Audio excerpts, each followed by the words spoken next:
এটাই হচ্ছে রাসূলুল্লাহ সাল্লাল্লাহু আলাইহি ওয়াসাল্লামের ভালোবাসার পাহাড়, উহুদ পাহাড়। উহুদ পাহাড় থেকে আপনাদের সবাইকে জানাচ্ছি স্বাগতম। ভিডিওটা সবাই শেয়ার করে দিবেন, লাইক কমেন্ট শেয়ার করতে একদমই ভুলবেন না। ইসলামের ইতিহাসের সঙ্গে এই পাহাড়ের নাম বিশেষভাবে জড়িয়ে আছে।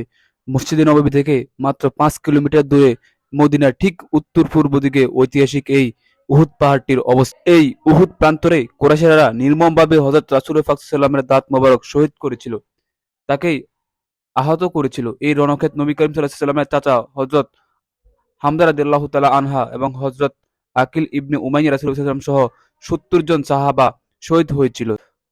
উহুদ প্রান্তরের কবরগুলো পার হয়ে সামনে এগোলে ছোট্ট একটি পাহাড়। এই পাহাড়কে অনেকে রুমাল পাহাড়, রুমার পাহাড় বলে থাকেন। তবে এর আসল নাম জাবালে রুমাত।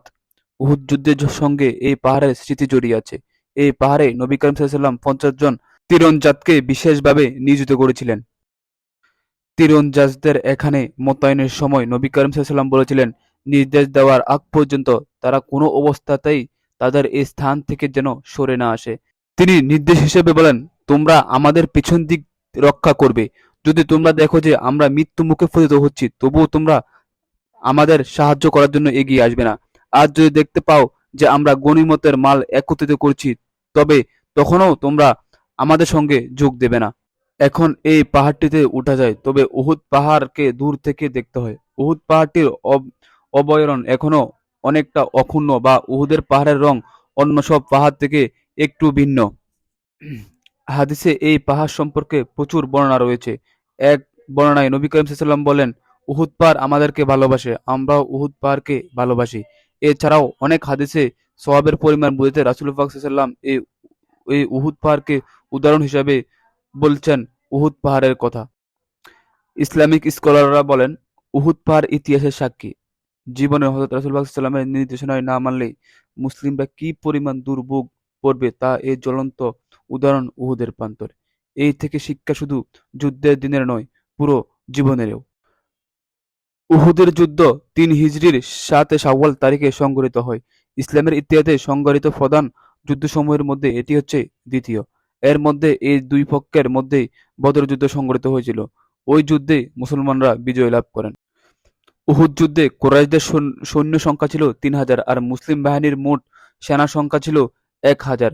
তন্মধ্যে মুনাফিক নেতা আব্দুল্লাহ ইবনে উবাই তার ৩০০ অনুসারী নিয়ে দল ত্যাগ করেছিল। ফলে মাত্র ৭০০ সৈনিক নিয়ে মুসলিমদের যুদ্ধ করতে হয়। যুদ্ধে এক পর্যায়ে বিশৃঙ্খলা অবস্থানে অনেক মুসলিম সেনা মারা যায়। নবী করিম সাল্লাল্লাহু আলাইহি ওয়াসাল্লাম আহত হন এবং তার একটি দাঁত ভেঙে যায়। শুরু হয় তীব্র লড়াই। পরে মুসলিম সেনারা উহুদ পাহাড়ের ঢলে জমায়েত হয়। কুরাইশরা পাহাড়ের দিকে অগ্রসর হয়, কিন্তু হযরত উমর ইবনুল খাত্তাব রাদিয়াল্লাহু তাআলা মুসলিমদের একটি দলের প্রতিরোধের কারণ বেশি এগোতে সক্ষম হয়নি। ফলে লড়াই থেমে যায়। যুদ্ধক্ষেত্রে বিজয়ীদের ৩ দিন অবস্থান তৎকালীন রীতি পালন না করেই কুরাইশরা মক্কায় ফিরে যায়। ফলে শেষ পর্যায়ে মুসলিমদের তুলনামূলক বেশি ক্ষয়ক্ষতি ও কুরাইশদের সুবিধাজনক অবস্থার সত্ত্বেও যুদ্ধের ফলাফল অমীমাংসিত রয়ে যায়। উহুদ প্রান্তরে অবস্থায়ও নবী করিম সাল্লাল্লাহু আলাইহি ওয়াসাল্লাম বারবার বলছিলেন, হে পরওয়ারদিগার, আমার কওমকে তুমি ক্ষমা করে দাও, ওরা আমাকে জানে না। সহিহ মুসলিম। এখানে অনেক বড় একটি মসজিদও আছে। তো যারা আমার এই ভিডিওগুলো দেখেন সবাই লাইক কমেন্ট শেয়ার করতে একদম ভুলবেন না। আর চ্যানেলে সাবস্ক্রাইব করবেন। আর পেজ থেকে দেখলে অবশ্যই ফলো দিয়ে রাখবেন। আল্লাহ হাফেজ। আসসালামু আলাইকুম।